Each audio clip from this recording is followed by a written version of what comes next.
વર્ષની શેરી ગરબા સ્પર્ધા થશે ગુજરાતના 9 શહેરો. આપનું સ્વાગત છે. નોકરી કરતા દંપતી પોતાના બાળકને બેબી સીટરમાં મોકલે તે વાત તો સાંભળી છે, પણ હવે કૂતરા પાળતા લોકો પણ પોતાના કૂતરાને કેર સેન્ટરમાં મોકલે છે. અહીં કૂતરાઓને તાલીમ પણ આપવામાં આવે છે. તો ચાલો આ શહેરની નવી પ્રથા વિશે વધુ જાણીએ. આ છે અમદાવાદના જેસલ ત્રિવેદી અને તેમની પત્ની મેઘના. બંને એક ડોગી પાળ્યો છે. બંને સારી એક્ઝિક્યુટિવ પોસ્ટ પર છે, એટલે બંનેને વારંવાર આઉટ સ્ટેશન ટૂર પર જવાનું થાય છે. એટલે તેમના વહાલા ડોગીની દેખભાળ કરનાર કોઈ નથી હોતું. તેઓ પોતાના વહાલાને ઘેર એકલું પણ છોડી શકતા નથી, પરંતુ હવે તેઓ પોતાના ડોગને શહેરના ડોગ કેર સેન્ટરમાં મૂકી આવે છે. Not only kept our dog, मगर उसने हमारे डॉग को ट्रेन करने की भी कोशिश की. उसने हमारे डॉग को काफी ओबीडियंट बनाया है. उसकी एक सिस्टम सेट की है कि उसकी ईटिंग हैबिट सेट की है, उसके यूरिनल्स वगैरह सब टाइमिंग सेट की है. तो now we are very care free. Jesal અને મેઘના જેવા ડોગ લવર્સની જેમ શહેરના બીજા લોકોની જરૂરિયાતને પૂરી કરવા માટે હવે શહેરમાં ડોગ સીટર્સ બનવા લાગ્યા છે. આવા ડોગ સીટર્સમાં રોજ 50 થી લઈને 350 રૂપિયા ચાર્જ લઈને ડોગીની સંભાળ રાખવામાં આવે છે. એટલું જ નહીં, ડોગીને સારી તાલીમ પણ આપવામાં આવે છે. જો કોઈ ડોગી બીમાર હોય તો તેને પ્રોફેશનલ ડોક્ટર પાસે ચેકઅપ માટે પણ લઈ જવાય છે. हर रोज के 20 जितने डॉग होते हैं मेरे पास, और minimum charge I charge 50 rupees and maximum it's 350 rupees. और इसमें डॉग की फूड और डॉग के टेम्परामेंट के ऊपर डिपेंड रहता है पूरी चीजें. શહેરમાં વધી રહેલી ડોગ લવર્સની સંખ્યાને જોઈને હવે ડોગ સીટર્સની સંખ્યા પણ વધી રહી છે. જો કે આ ડોગ સીટર્સના સંચાલકોને બધા જ ડોગીની સાયકોલોજીને ધ્યાનમાં રાખીને તેને ટ્રીટમેન્ટ આપવી પડે છે.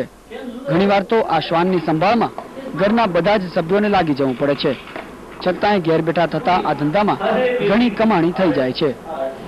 શેષ વિશેષ માટે જય શુક્લ, અમદાવાદ. તમે ક્યારે બોટલમાં બંગલા જોયા છે? બરવાળા ગામનો એક યુવાન કલાકાર આવી જ એક અનોખી કલા ધરાવે છે. તો ચાલો જોઈએ તેની પાસે અને તેની આ કલા વિશે વધુ માહિતી મેળવીએ. લોખંડનો પાતળો તાર, કાતર અને સળી જેવા ઘરગથ્થુ સાધનો લઈને અલ્પેશભાઈ લાગી પડે છે કામમાં, અને સતત ધીરજ અને ખંતપૂર્વકની મહેનત વડે એક ખાલી બોટલને એક કલાત્મક નમૂનો બનાવી દે છે. બોટલ આર્ટ કહેવાતી આ કળામાં અલ્પેશને શરૂઆતના 6 મહિના તો નિષ્ફળતા મળી, પણ અંતે તેની મહેનત ફળી. મેં મારું ધગસ હતી અંદર કે સતત મારે અંદર બોટલની અંદર બનાવવું જ છે. એટલે શરૂઆતની બનાવતો ત્યારે પડી જતું અથવા બગડી જતું, પણ નિરાશા ન મળી કે નાની નાની નિષ્ફળતા મોટું સફળતાનું આહ્વાન છે. વહાણ, ઇમારતો, મંદિર અને એફિલ ટાવર જેવી અનેક વસ્તુઓને કલ્પેશે ખૂબ જ સુંદર રીતે 1 ઇંચ જેટલા વ્યાસ ધરાવતી બોટલમાં બેસાડી છે. 15 દિવસમાં 4-5 કલાકની સખત મહેનત પછી કલાકૃતિ તૈયાર થાય અને જોનારા દંગ રહી જાય. 1 ઇંચના હોલની અંદર બોટલની અંદર કલાકૃતિ કેવી રીતે બની શકે, એટલે મને ખરેખર માનવા નતું આવતું. પણ જ્યારે હું ફોટોગ્રાફી કરવા માટે અલ્પેશ કુમારના ઘરે ગયો ત્યારે ખરેખર મને અચરજ થયું કે આ કેવી રીતે બની શકે. શોખને કોઈ સીમાડા નથી નડતા. જામનગરના ખુબા જેવડા વરવાળા ગામમાં રહીને બોટલ આર્ટમાં નિપુણતા મેળવનાર આ યુવાનની કલા ખરેખર ખોબલે ખોબલે વધાવવા જેવી છે. શેષ વિશેષ માટે ઇકબાલ અગામ, જામનગર. અમારા આ કાર્યક્રમ દ્વારા કેટલીક નવી અને અનોખી વાતો જાણીને તમને કેવું લાગ્યું? તમારા પ્રતિભાવ અને સૂચનો અમને ચોક્કસ લખી જણાવો. આ ઉપરાંત તમારા વિસ્તારની જો કોઈ સમસ્યા હોય તો તે પણ લખી જણાવશો. અમારા આ કાર્યક્રમમાં તેને સામેલ કરવાનો અમે ચોક્કસ પ્રયત્ન કરીશું.